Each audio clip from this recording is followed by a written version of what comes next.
Welcome to the Sober Life Rocks podcast. I'm your host, Margie Schaller, and I want to welcome you and let you know that you are not alone. You may have made the decision not to drink alcohol, or at the very least, not at work-related events. But whether you've never been a drinker, are in recovery, made a health-related decision, we see you. In today's world, networking, socializing, and celebration seem to happen over drinks, and the struggle can be real. Through this podcast, we're changing that narrative. We're here to create a community where individuals like you who choose not to drink can find camaraderie, support, and practical advice. So let's get the conversation started. It is my absolute privilege to introduce you to Dr. Brett Kessler.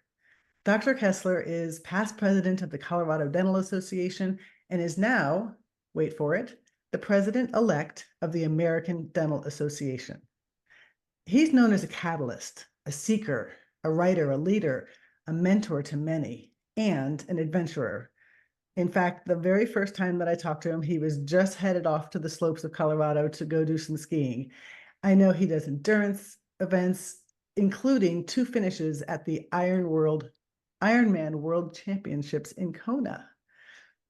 Now, we're going to hear more about his story, but Dr. Kessler changed his life in 1998 when he decided that the path he was on didn't agree with his preferred future, prompting him to do his part to make the world a better place for as many people as he could touch. 9 years later, his message was so strong that he was testifying before Congress on the ravages of methamphetamines on oral health. Today, he speaks internationally to various organizations and dental societies with a focus on well-being and leadership concepts. Dr. Kessler, welcome, and thank you for being with us. Hi, Margie. Thank you so much for having me. I'm just as excited to speak to you, and with your illustrious resume and all the people that you've touched, you're a big hero. So I'm going to bow to you. And, I think every time we talk, something good comes of it. So Absolutely. I'm excited. Yeah. Thank you for having me. Thank you. Well, before we dive into your journey in sobriety, I really don't know a whole lot about your origin story. And that's one of the places that I love to start because I think it helps, what were our formative years like? And so could you describe kind of growing up, like where was alcohol or not alcohol or celebrations? What did that look like for you growing up? So, I had a pretty average middle class upbringing in a nice part of the suburbs of North Chicago. I distinctly remember my first drink. I was about 13 years old.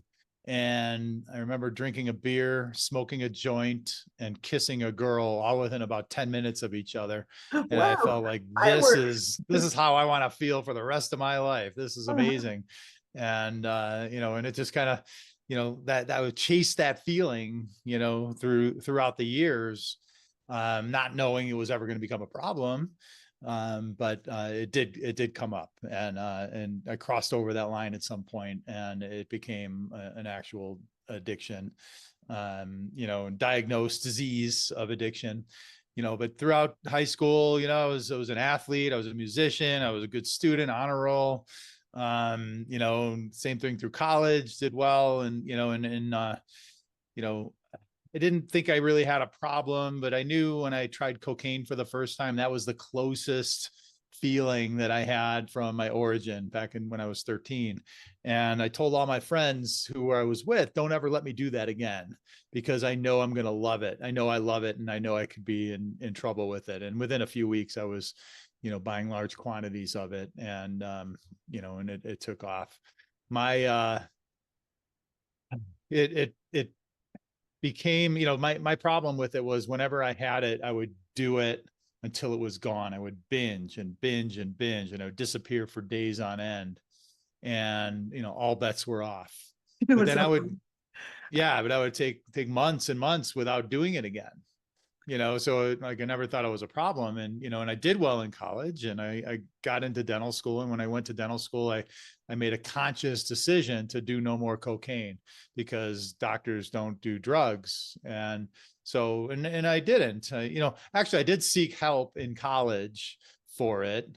I remember going to the student health and getting an assessment, and the doctor just looked at me, and she was one of those community resident type programs probably, and she wasn't a full doctor yet or practicing, but she said, you shouldn't do so much cocaine. It's really bad for you. And I said, you're right. And then I went on and I did more cocaine. But I felt like I did something for it. And, then that's, from a medical professional, that was a good assessment. But entering dental school, I decided I was going to stop. And, I still drank a lot, and it was culturally normal to drink a lot. And I found my people, and, about my third year into dental school is when cocaine found me again. I say that actually, I found cocaine again, and nothing changed. As soon as I had some, I was off to the races and binging again. And I would, do these binges over, weekends and things like that, and not suffering any consequences ever. Did very well in dental school, graduated in the, higher upper echelon of my class, got into a prestigious residency in Chicago. And once again, I decided I wasn't going to do any more drugs because it was not, as you mentioned before, it was not part of a preferred future. I knew it was out of hand. And, but about 9 months into that residency, same thing happened. It found me again, and I was off to the races again.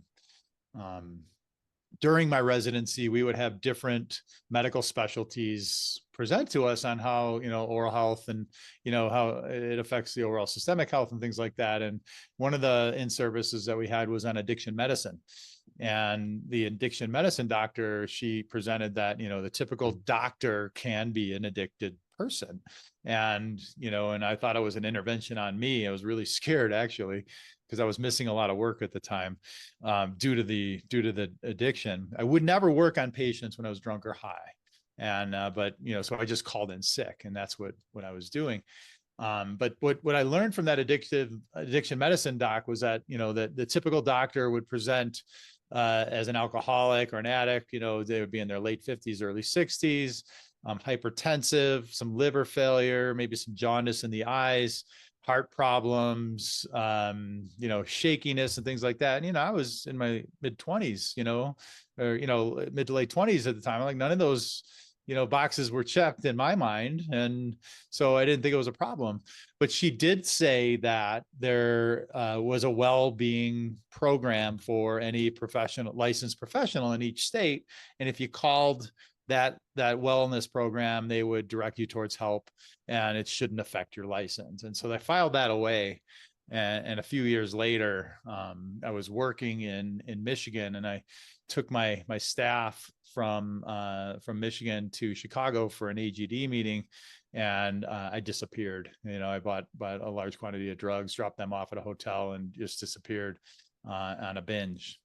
And at that point, I knew, again, my preferred future was I was not going towards that direction. And so I decided to get help. And so I made the call, and I attribute that phone call to the beginning of my recovery. And I attribute that phone call to ultimately what saved my life. And so I went to treatment, and I didn't really identify with the people there because most of them were, as the addiction medicine doctor described, they were older, they were having health issues, they were having legal issues and license issues. And I had none of that. I just did too much cocaine. So as I left treatment, I felt really good about, because every obstacle that I ever faced in my life, if I just dug in and learned everything I could so I could overcome that obstacle, that was a way towards success. It worked for me for so long. And that was my point. I go to 6 weeks of treatment, and I, all in, I learned everything about addiction, time to move on. They made some suggestions as I was being discharged about, how to treat my disease. And I didn't feel I had the disease to the extent that everyone else did. So I kind of smiled. Yeah, I'll take that into consideration. And I didn't follow any of their directions. And with a few months, I was back to my old ways. And that was pretty scary. About 14 months later is when I hit my bottom.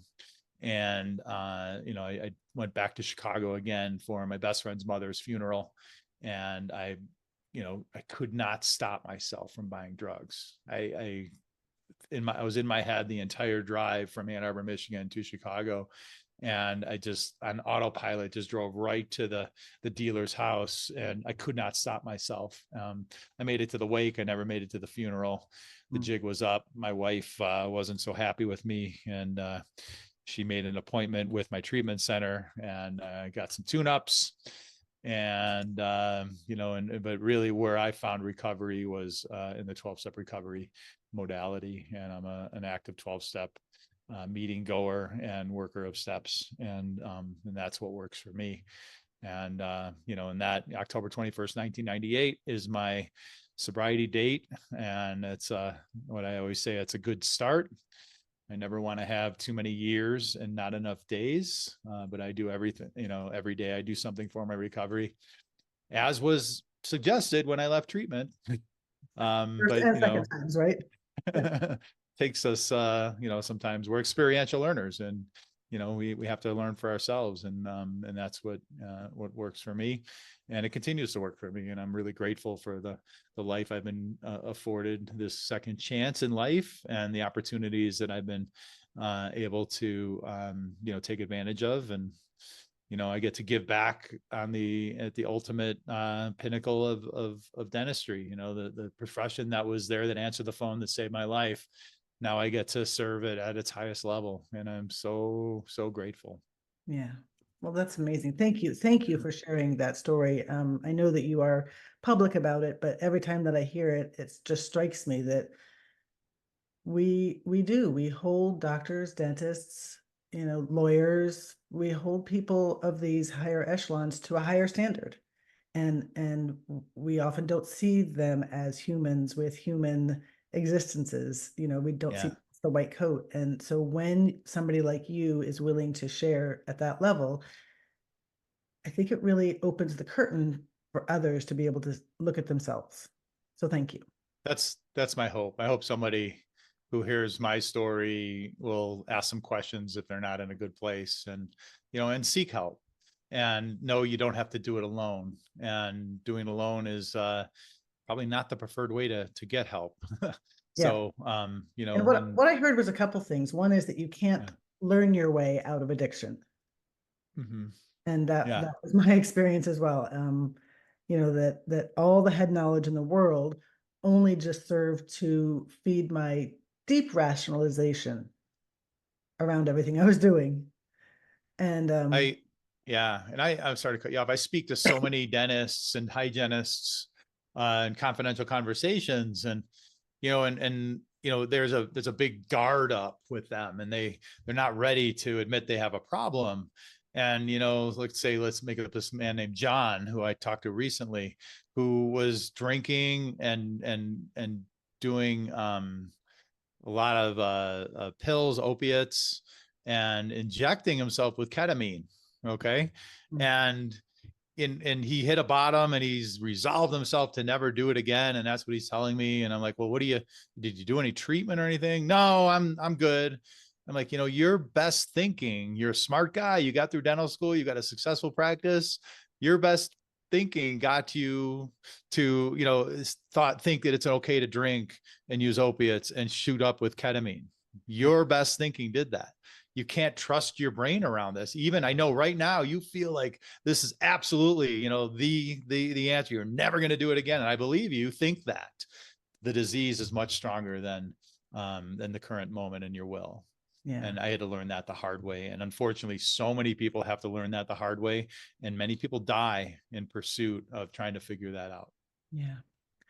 Well, the other thing that resonated me was when you talked about that you found your people both when you were in your addiction and when you were in recovery, because I resonate with that so much. And so for me, I just like you, I went to treatment. Just like you, I eventually went to AA.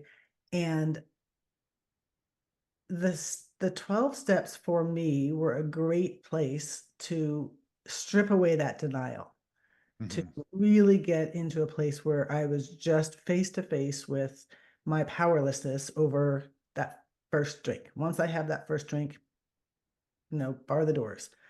Right. But what kept me in recovery was the community. It was being able to look at other people who had similar stories, different lives, but similar stories, and the shared laughter and the shared tears, and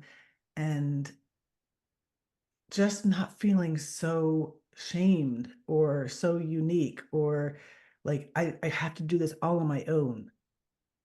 And so when I think about people who are in the, dental profession where licensure is an issue, opening up to other people is probably the scariest thing, because you're afraid of losing your license. Well, what would you say to those Absolutely. people? So that's a common barrier towards people getting help. And so actually one of the things I'm doing in my leadership role as president-elect and then who's soon to be president of the ADA is finding ways to lower the stigma and the stigmatizing questions around your licensure and relicensure. Because it asks you, when I moved to Colorado, I had to answer the questions. Have you ever had a drug problem? Have you ever been treated for a drug problem, drug or alcohol problem? Have you ever had a felony? And the first two questions I had to answer yes. And I maybe could have answered no and gotten away with it. But in my recovery program, honesty is of utmost importance. And if you're as sick as your secrets, and yeah, I may not had to gone through the some of the things I had to do to keep my license, but I'd always be looking over my shoulder wondering, is someone going to find out? And if I lied and the dental board caught me in that lie, I would never be able to practice again in that state. So it's a tough crossroads to be in. Secondly, the wellness programs or diversion programs that are run by the states that licensed professionals are usually sent to when they do admit their problem or they get into trouble and are forced to be in this. The success rate of these things are 75% success. That's amazing. And that's better than, if you just try and do it yourself, the success rate is 3 to 6%. Mm-hmm. So let's look at dentistry here. If I'm going to do a filling, am I going to do the filling that is 70 to 75% effective, or am I going to do the one that's 3 to 6% because it's easier? Okay. And in our practices, we always choose the best practice, but the stigma is so great that people choose to try and do it on their own. And that ultimately either hurts them or hurts the public.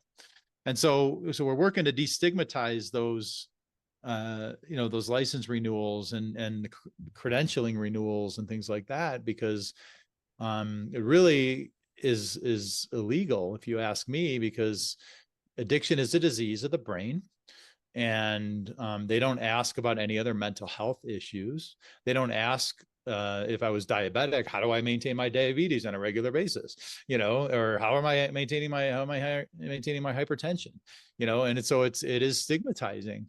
And so we're working hard to change that across the state.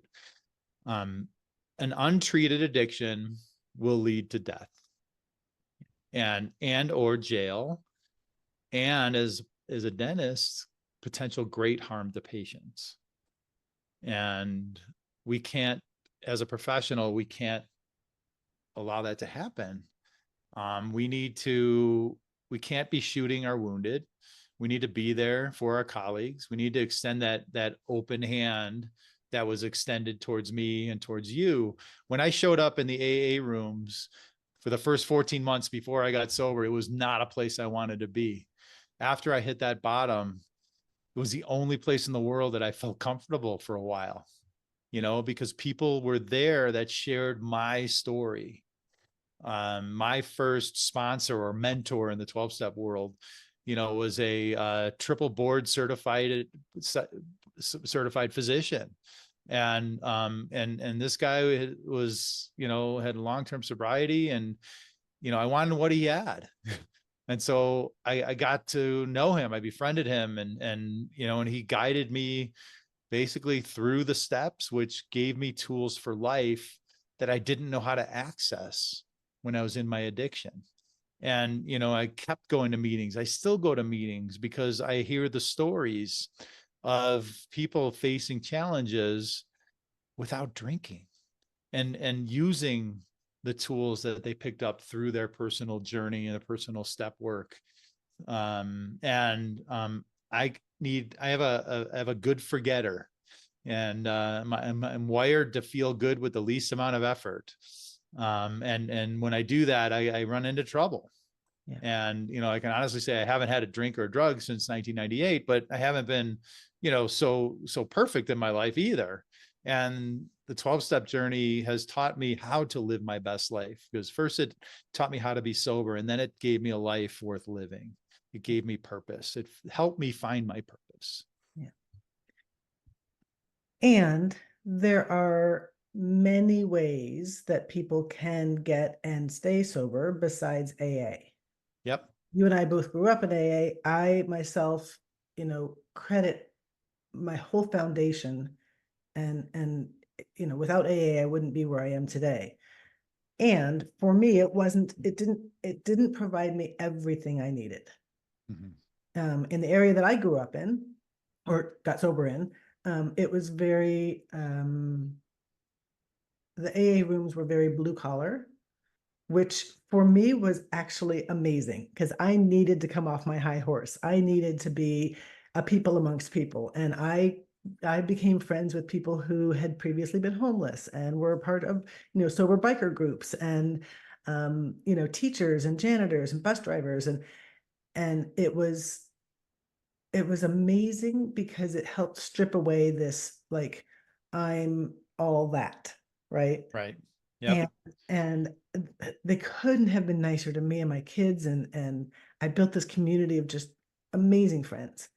However, when I was going for a promotion to become a director at the company I was working at, or when I would go to a business trip where my job was to wine and dine my clients, I didn't have anybody there that could help me navigate that.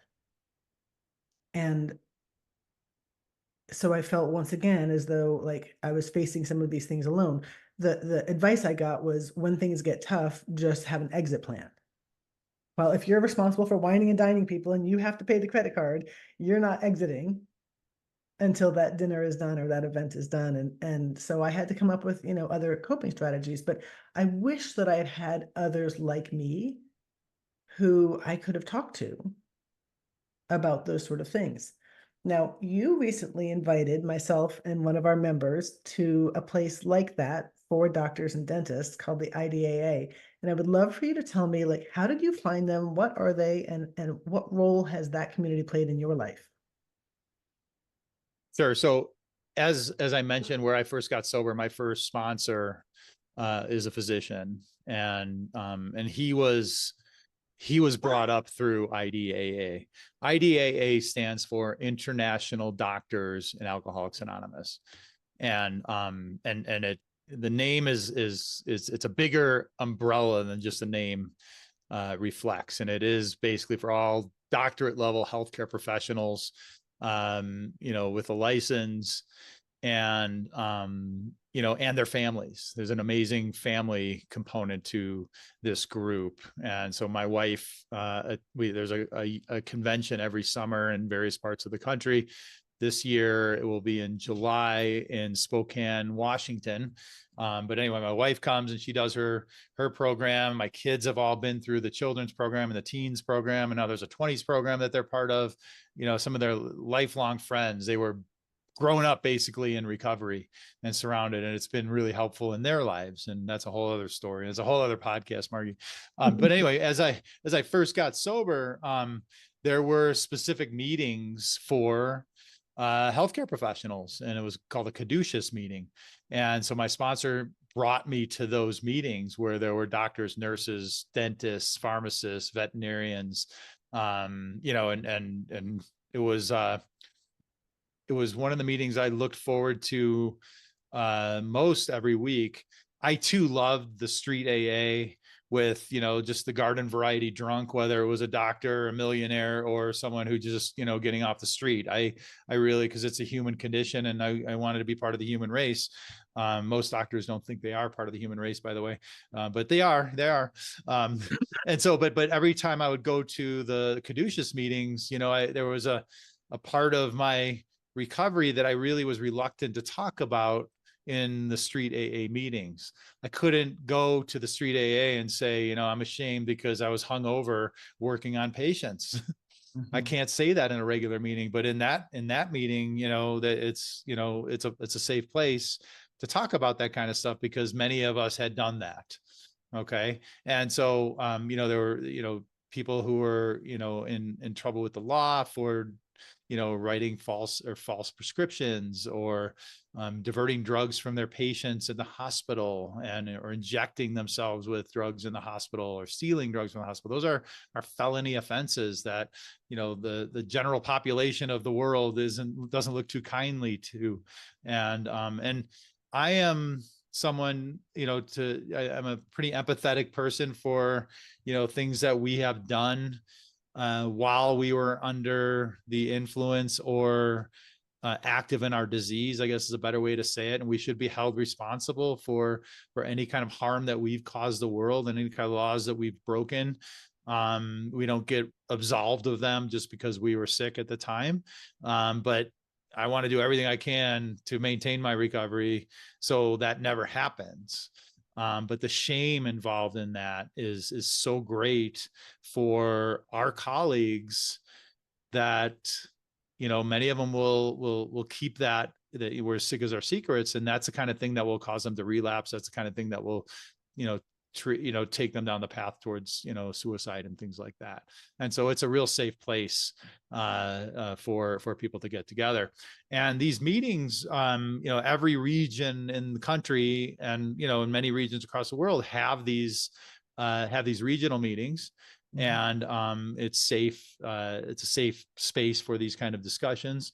And then when COVID hit and the advent of Zoom, it became even easier to access these types of meetings. And I go to a recovery meeting on Monday nights that is for healthcare professionals. It's called Healthy Healers, and happy to share those links afterwards. And we do that on a weekly basis. But then every year we attend the IDAA convention, and it is it's I say this jokingly, but I'm serious. There's 1,000 fucked up doctors from around the world and get together and we talk about recovery, and it's the most amazing group of people, because we've all experienced these unbelievable lows, and we've got this zest for life and this sense of gratitude that it is my Mecca. I go to it every year. And my family comes with, and we've already booked our trip for next July. Right. And so we were signed up. So it's an amazing opportunity. The website is idaa.org, and I would welcome anyone to please check it out if you're looking for a community.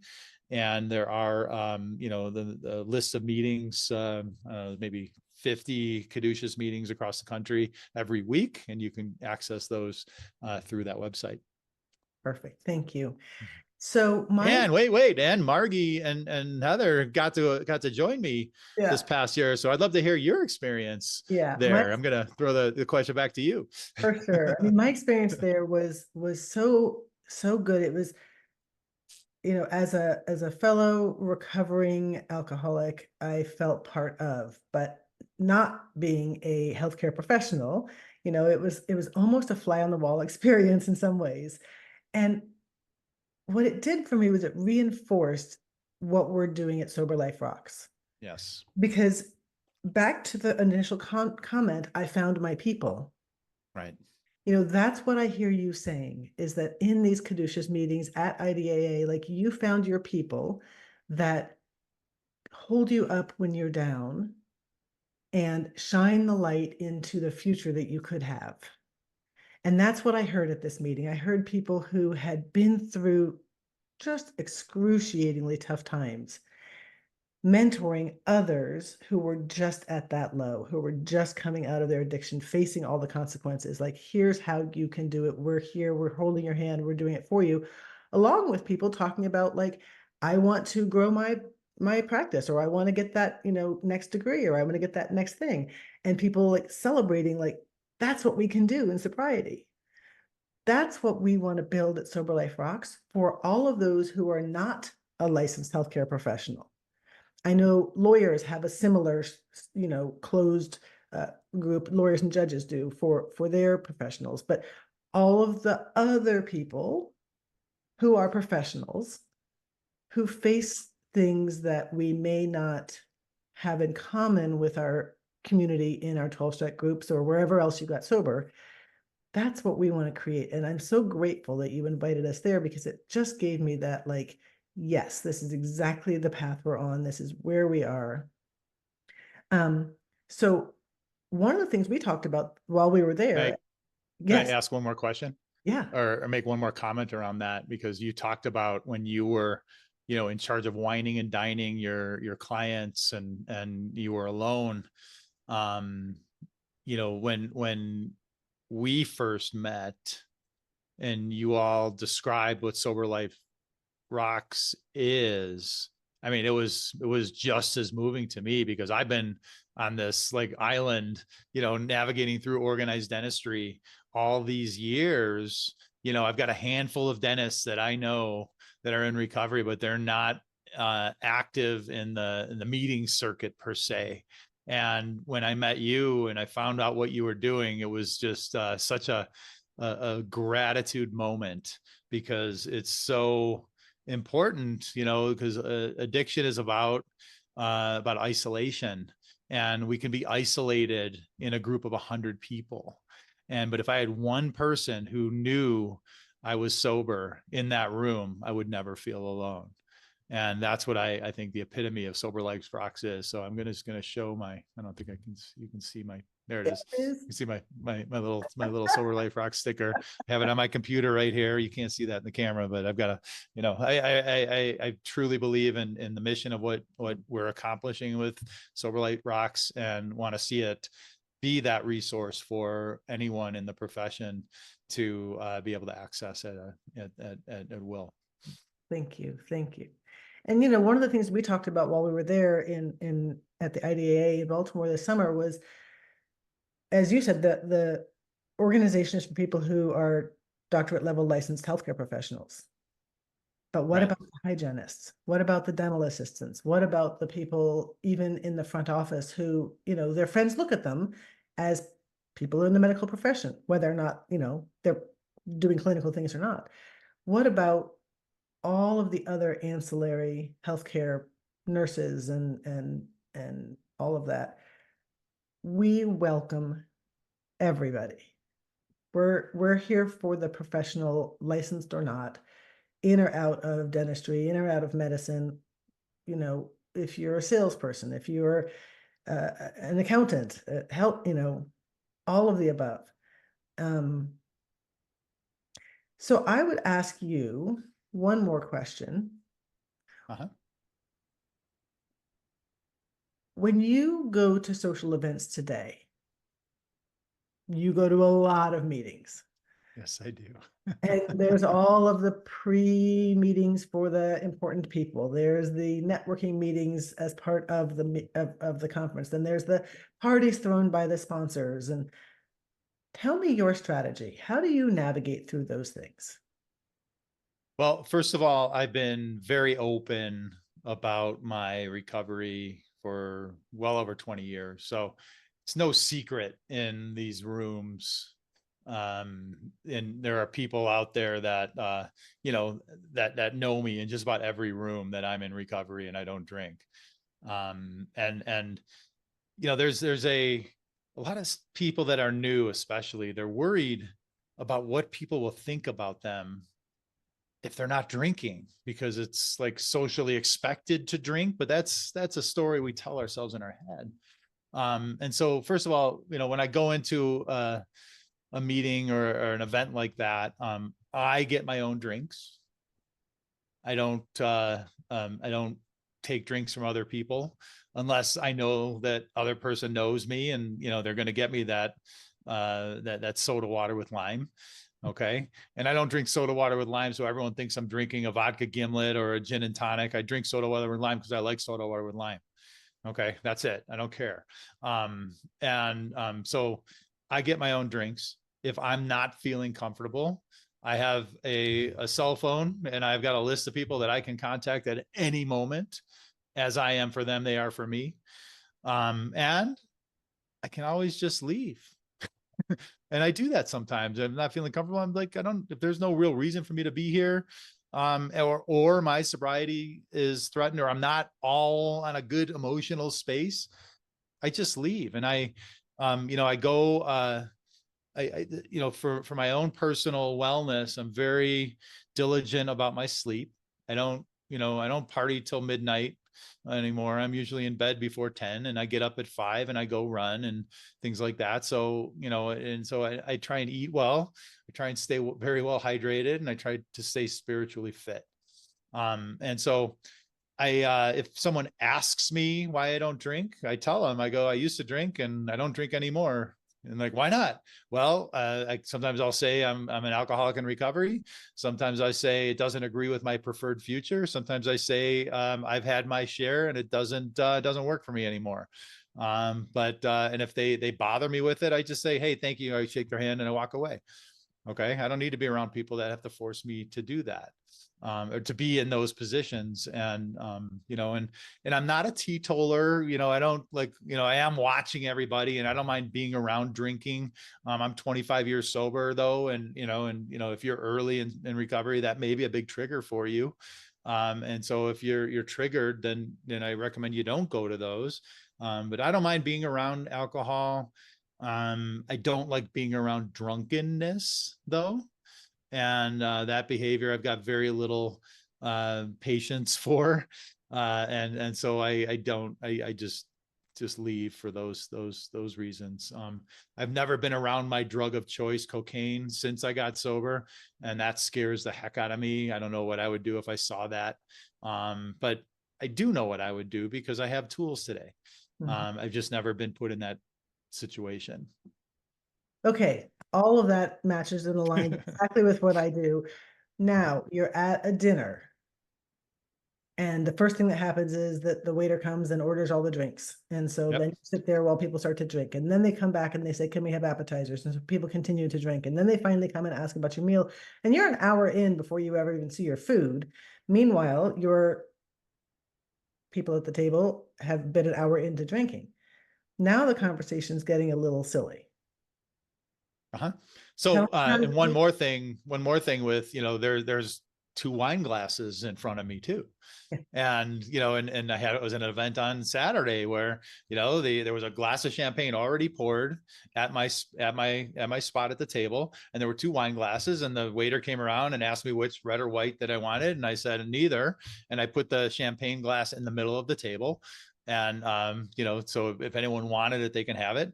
But I told them, no, I'm not drinking. And they, can you please remove the wine glasses? And they do, they've got no problem with that. 10 to 15 to 20% of people at any given time will have a substance abuse problem. Okay. Most people drink normally. And, we seem to project our drinking habits on everyone else. And, and I watch people drink and they're sipping their wine and they'll leave half their glass of wine after dinner. I'm like, what the heck? How can you do that? That's a waste. How can you drink that? Alcohol abuse. I know. How can you do that? So but again, I haven't really seen I don't see the drunkenness that I would expect to, because no one drinks like I used to drink that I hang around with now. And when they do, again, I'll just, I'll not focus on them. If they are right next to me and they're getting sloshed, I'll just, I'll say, hey, I'm going to go home. I'm not feeling good. I'm not feeling right. And I just get up and I go. I don't care. Okay. This is a lifeline for me. It's life or death. I know my disease will kill me. The amount of drugs that I did, I should not be alive. And I've watched too many of my colleagues die of this disease. You know what? I would probably say, probably 50 of my colleagues are Mm, dead because of this disease. And I don't play with matches with gasoline when I'm gasoline. yeah. So And if we knew that somebody at the table was going through chemo and they got tired and wanted to go to bed, like we'd be like, oh, go, go, go.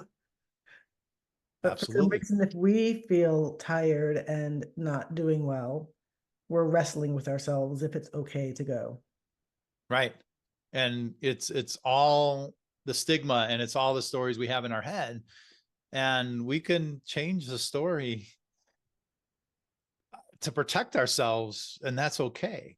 Yeah. When I've done that, when I've left the party, the next morning, I had got in my run and my exercise, and I did my spiritual things. I do my prayers, my meditation, my journaling, my meeting maybe, and I get to my AA meeting. I mean, and then when I get to work and do the things that I'm there for, everybody's really dragging, and I'm just like, let's go. Maybe that's why I became president, because I was always ready to go and in a sober mind, with all my neurons clicking to the best of my abilities, where everyone's still just trying to put as much coffee in their body as possible so they can at least be awake.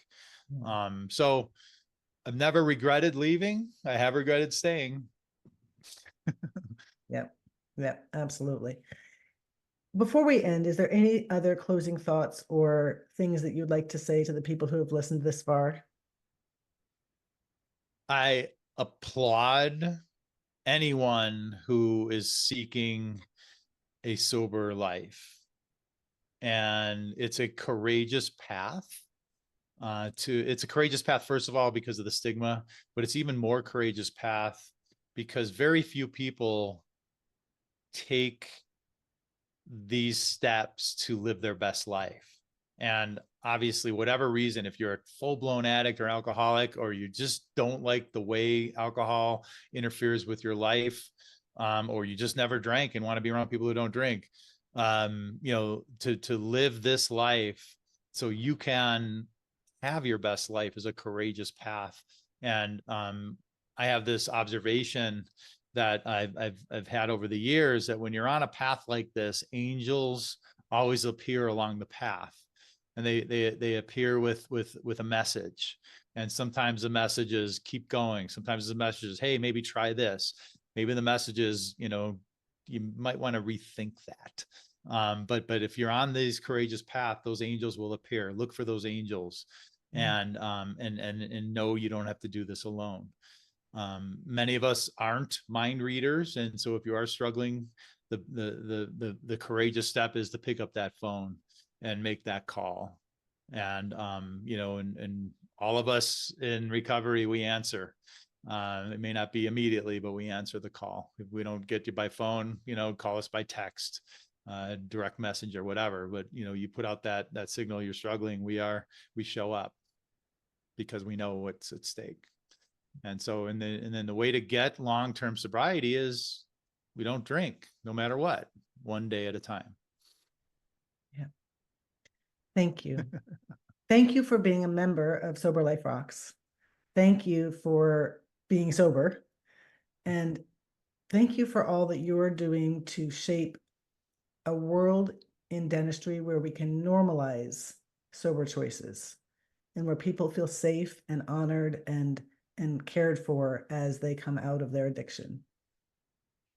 Thank you. Well, thank you for inviting me. I guess there's that old adage, like any club that would have me, we got to really think about, is that club really? No, just kidding. No, thank you for all you're doing. The work that you're doing to create this space is going to save lives, and save careers and marriages and licenses, and it's going to be awesome. So it is awesome. I appreciate everything and had to be proud to be part of it. So thank you, Margie. Well, thank you for joining us on this podcast. Keep making choices that brighten your world and the world around you.